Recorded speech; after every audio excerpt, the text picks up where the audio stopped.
It's Tuesday. You know what that means? It's Tuesday.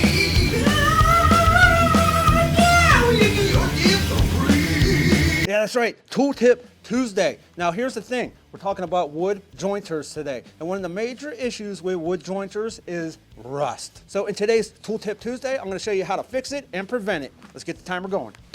So here's what's up. If you have a jointer, you know that they like to rust. A little bit of moisture and you got this nasty on there. Now, it doesn't matter how bad it is. We're going to take it off. We're going to show you how to do that. See how this is somewhat okay? Well, I have this treated already, but not to the extent that I would have liked. So let's just remove this rust. And how we're going to do that is the WD-40. Now, the other thing you're going to need is a Scotch-Brite. You can use one of those ones under your sink that you use to clean dishes. Just don't use sandpaper. We're going to take some WD-40. We're going to squirt her down on there and then scrub it off. Again, do not use sandpaper. We're gonna go in between, underneath, upside down, all over this here. We just wanna get all of this rust out of here. Now, if you don't wanna use WD-40, there was a comment left by Super 6 Baker on one of the videos saying that he uses vinegar and baking soda. So I don't know if it works, but he's saying it does. Now, all you gotta do is take a nice clean rag and wipe all the nasty off. Looking pretty good so far. So now that I got all that rust off and it looks all shiny and real nice like, I'm happy. But I don't want to leave that WD-40 all over the place. I just don't want it on my wood, and when I got to paint it, stain it, I don't want to deal with those problems. So I'm going to show you what somebody suggested. Now, if you wanted to use WD-40, you could, don't get me wrong, but somebody suggested, and I can't find a comment anywhere, the Boeshield T9. Now, this stuff here is not as harsh or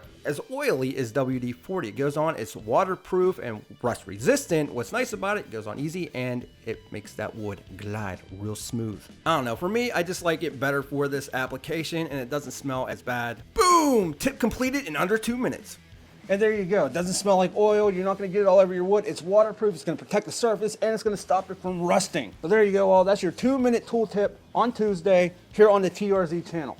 Now, if you like these type of tips, get subscribed, hit that bell notification so you don't miss out on any new ones coming your way. We're going to upload every Tuesday. And if this has helped you, please smash that like button. It's greatly appreciated. I always appreciate you stopping by. And with that, we'll be back with more videos soon.